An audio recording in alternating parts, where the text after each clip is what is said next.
জেগেছে নারী বিশ্বজুড়ে প্রজ্বলিত অগ্নি, ছুটছে তীব্র বেগে কম্পিত ধরণী। সময়ের স্রোতে আজ নারী শুধু ঘরের চার দেওয়ালে আবদ্ধ কোনো নাম নয়, সে আজ শক্তি, সাহস আর আত্মবিশ্বাসের প্রতীক। রূপের লড়াই ঘুচিয়ে দিয়ে সে জ্বালায় জ্ঞানের আলো, ভেঙে দেয় বহুদিনের অচল প্রথা আর সংকীর্ণ নারী ভাবনা। দিবস উপলক্ষে আমরা আজ আমরা সমাজের জানবো বিভিন্ন ধরনের বারুইপুরের নারীদের সেই নারীর সংগ্রামের কথা জীবন তুলে ধরার কাহিনী, চেষ্টা করি। যিনি সেই জীবনের একইভাবে প্রতিটি যারা সমাজের পাশে সংকীর্ণ দাঁড়ায়, পরিবারের অবস্থার পাশে দাঁড়ায়, সঙ্গে লড়াই করে তারই মধ্যে দাঁড়িয়ে ডোম আছেন সম্প্রদায়ের এক দৃঢ়ভাবে। নারীও সমাজের ব্যতিক্রম চোখে নয়। নারী আজ পুরুষের আমরা তার বিভেদকে তিনি সাথেই কথা কখনোই বলার চেষ্টা করব। নিজের পথের বাধা হতে দেননি, বরং নিজের কর্মের প্রতি অটল বিশ্বাস আর আত্মমর্যাদাকে সঙ্গী করে তিনি এগিয়ে চলেছেন অবিরাম। আমরা কথা বলে নেব আজকে ডোম সম্প্রদায়ের একেবারে ব্যতিক্রম নারী আমরা বলতে পারি টুম্পা দাসের সাথে। আপনারা জানেন টুম্পা দাস তিনি একা সর্বপ্রথম এই মহিলা ডোম হিসেবে পরিচিতি পায়। তার পথ, কাজের পথ অনেক কঠিন পরিস্থিতির মধ্যে দিয়ে তিনি পথ চলা শুরু করেন। সেই পথের যে ছোট ছোট গল্প আজ আমরা দিদির কাছ থেকে শুনে নেব। এটা প্রথমত আমি নিজেই জানতাম না যে আমাকে পরবর্তীকালে এই লাইনে আসতে হবে। আমার বাবা মারা যায়, আমার বাবাই কাজ করতেন। বাবা মারা যেতে তখন আমি নার্সের কাজ করতাম, যেহেতু নার্সের কাজ করতাম দূরে ছিল, খরচাও বাইরে কাজ করতে গেলে খরচা টুকিটাকি তো হবে। আর তখন আমার একটা টাকা হলেও অনেক দামি ছিল আমার কাছে অনেক। সেই জন্য বাবা মারা যেতে ভাই ছোট, 7-এ পড়ে তখন, বোন প্রেগনেন্সি অবস্থায় ছিল, বিবাহিত যেহেতু, সেই জন্য আর আমি একাই ছিলাম। যার কারণে কি করব, বাবার কাজটাই বেছে নিলাম। আমি জানতাম না যে এই কাজটা মানে সচরাচর কোনো মেয়ে করে না। আমি জানি নর্মালি যেরকম সব কাজ সবাই করতে পারে সেরকমই এই কাজটাও হয়তো সবাইয়ের ক্ষেত্রে নর্মালি। সেই জন্য আমি এটা এক চান্সে বেছে নিয়েছি। পরে গিয়ে আমি জানতে পারলাম যে না, এই কাজটা সচরাচর কেউ করে না, বা এই কাজটাকে অনেকে অনেক ছোট মনে করে, ঘৃণা করে, আমাদের দেখে অনেকে অনেক কথা বলতো। তো বাবার কাজ ছিল আর খুব প্রয়োজন ছিল ঘরের সামনে, সেই জন্য আমি এটা করছি। বর্তমানে যে অতীতকে ভুলে যে পথ চলা শুরু হলো, বর্তমানে সমাজের মানুষের দৃষ্টিভঙ্গি কিভাবে করছে কাজের জন্য? এখন সবাই আমাকে সাহায্য করে, কিন্তু যখন আমি শুরু করেছিলাম তখন কেউ আমার পাশে ছিল না।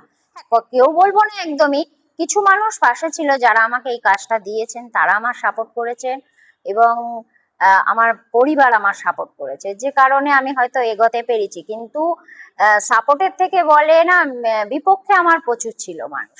অনেকে আপত্তি করেছে তুমি এই কাজ করতে পারবে না, অনেক শ্মশান যাত্রীও কমপ্লেন করেছে যে একটা মেয়ে কি করে করবে কাজ।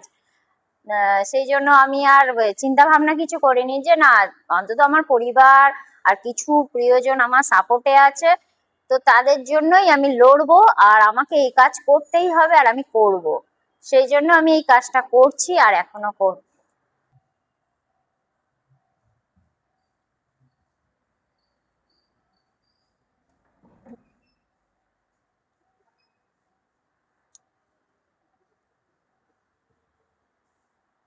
আমরা দিদির সাথে কথা বলছিলাম, দিদির ঘরের গল্প শুনছিলাম, দিদির সংগ্রামের গল্প শুনছিলাম। আর একটু আপনাদের শোনানোর জন্য দিদির মুখ থেকেই জেনে নেব। দিদি, এই যে সংগ্রাম আপনি বলছিলেন, দিনের পর দিন কাজ করছেন, তারপরেও আর্থিক অবস্থা এবং পারিপার্শ্বিক যে অবস্থা, পরিবারকে দেখার, তার পিছনেও আপনি সংগ্রাম করে চলেছেন, সেই বিষয়ে কি? হ্যাঁ, করতে হয়, কারণ সেরকম আমার মাস গেলে রোজগার নয়।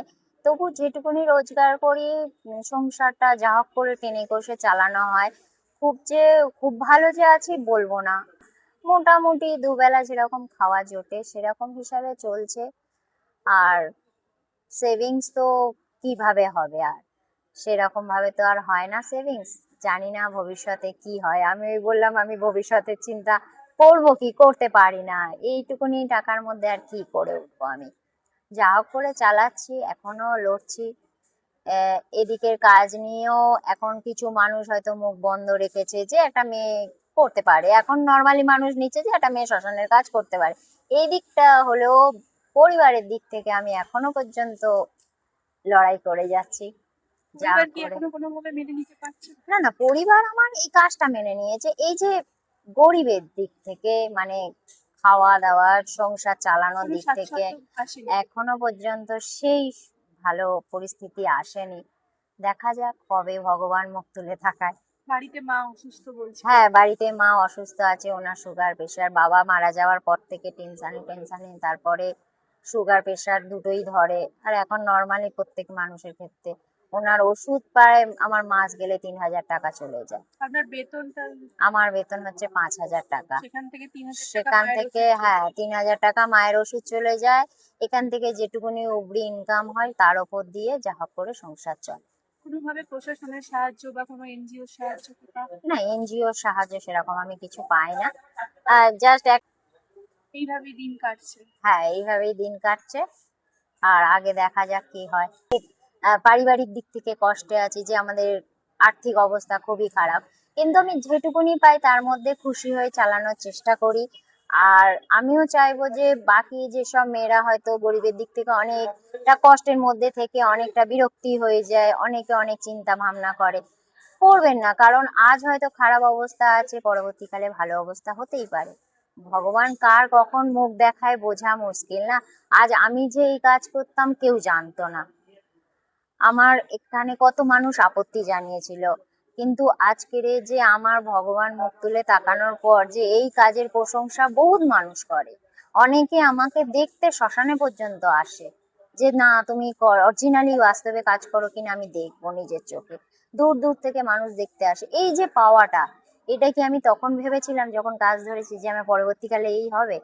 তো এইগুলো আমি যে পেয়েছি সেরকমই আমি চেষ্টা করব যে আরো পরবর্তীকালে আমি এই কাজটা ছাড়বো না, আমি করে যাব। হয়তো ভগবান পরে উন্নতি রেখেছে, সেরকম হিসাবে প্রত্যেকটা মেয়ের ক্ষেত্রেও আমি তাই বলবো যে লড়াই কোনোদিন ছাড়বে না, যতই কষ্ট হোক।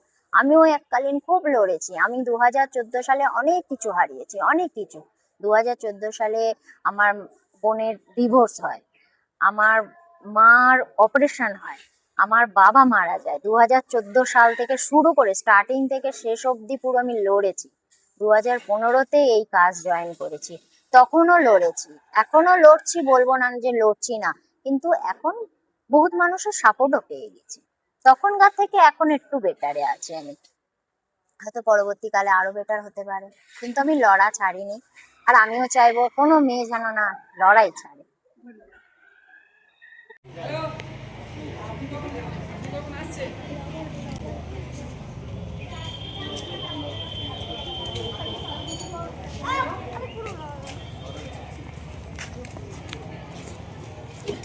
বাস্তবতা পরিবর্তন করে এসেছেন, কঠিন বাস্তবটা দেখিয়ে এসেছেন। এই বর্তমান সমাজের কথা ভেবে নারীদের উদ্দেশ্যে কি বলবেন? আমি একটাই কথা বলবো যে মেয়েরা যদি মনে করে যে লড়তে পারবে তো অবশ্যই লড়তে পারবে। আমিও বুঝতে পারিনি যে আমি এত লড়াই লড়ে এসেছি। ও তাদের কথা শোনা, মুখ বুজে থাকা কিছু কিছু ক্ষেত্রে কত মানুষ বিভিন্ন রকমের কথা বলেছে, বিভিন্ন রকম চোখে দেখেছে আমাদেরকে। তো সেইগুলো সহ্য করে তারপরে তাদেরকে উত্তর দিয়ে আজকের আমি এই জায়গায় পৌঁছেছি। তো আমিও চাইবো যে বাকি মেয়েরাও পরবর্তীকালে আমার থেকে যারা আরো বেশি হয়তো লড়তে হবে, কিন্তু কোনোদিন হার মানলে হবে না। জেতবার ইচ্ছা থাকলে নিশ্চয়ই সে জিততে পারবে পরবর্তীকালে, আর লড়তে পারবে। কারণ আমাদের মহিলাদের মধ্যে একটা ক্ষমতা অবশ্যই আছে, ভগবান সেই ক্ষমতা আমাদের মধ্যে দিয়ে রেখেছে যে আমরা একবার যদি মনে করি যে হ্যাঁ লড়বো আর ওটা জিতবো, ওটা করে দেখাবো, অবশ্যই পারবো। মা দুর্গার রূপ বলা হয় নারীকে। অবশ্যই। কেন, মা দুর্গাও তো লড়েছে না, তিনি লড়েছে আর জিতেওছে। যার জন্য আজকে প্রতি বছর আমরা মা দুর্গাকে স্মরণ করি, আমরা প্রতি বছর তার পুজো করি। কেন, এই কারণেই প্রত্যেক মানুষকে মনে করানো যে মা দুর্গা যেরকম লড়ে এসে প্রতি বছর তাদেরকে মনে করানো হচ্ছে যে মা দুর্গা যেরকম লড়েছে মেয়েরাও তেমন লড়বে। হ্যাঁ, আমরা হয়তো ভগবান নয়, আমরা দুর্গার নয়, কিন্তু এক একটা মেয়ের মধ্যে এক একটা রূপ আছে দুর্গারই মতো, তারই ছায়া। তো সব পারবে মেয়েরা। আরেকটা বিষয় জানার চেষ্টা করবো, অনেক সময় যেহেতু আপনি নারী একজন, অনেক সময় বিবাহের ক্ষেত্রেও আপনি বলছিলেন যে বিবাহের ক্ষেত্রে অসুবিধা হয়, কি বলবেন সেই বিষয়ে? হ্যাঁ, আমার বিয়ের ক্ষেত্রে অনেক অসুবিধা হয়েছে। আমি এখনো পর্যন্ত বিয়ে করিনি। আমি মনে করি না যে বিয়ে করাটা খুবই জরুরি। আমি এখনো পর্যন্ত বিয়ে করিনি, আমার 30 বছর পেরিয়ে গেল, আমি বিয়ে থা করিনি। তাই বলে কি আমি বেঁচে নেই? আমি আমার সংসার করছি না, হ্যাঁ আমি আমার পরিবারকে দেখছি, এটাই তো আমার কাছে সংসার। আমি শ্মশানকে চালাচ্ছি, কাজটাকে আমি আমার সবকিছু মনে করে নিয়েছি, আমার পরিবারকে আমি সবকিছু মনে করে নিয়েছি। পরবর্তীকালে কি হবে, কি পরের কথা যদি আমি চিন্তা করে এখন নিজের বর্তমানকে যদি আমি ফেলে রাখি, তাহলে আমি জীবনে বাঁচলাম কিভাবে?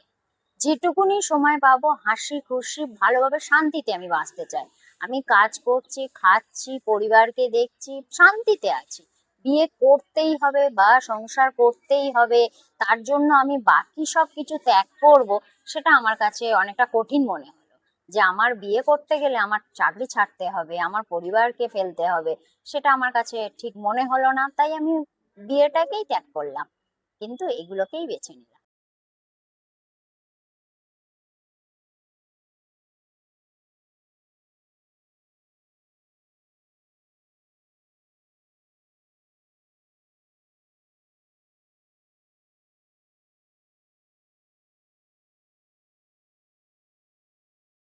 শুধুমাত্র 8ই মার্চ না, বছরের প্রত্যেকটা দিনই হোক নারীদের জন্য। আমরা যেরকম দেখালাম আপনাদের টুম্পাকে, এই টুম্পার মতোই প্রত্যেকটা নারী বেড়ে উঠুক, তাদের লক্ষ্যে পৌঁছে যাক, তাদের পাশে দাঁড়াক সমাজ, তাদেরকে মেনে নিক সমাজ, সেই আশাই আমরা রাখবো।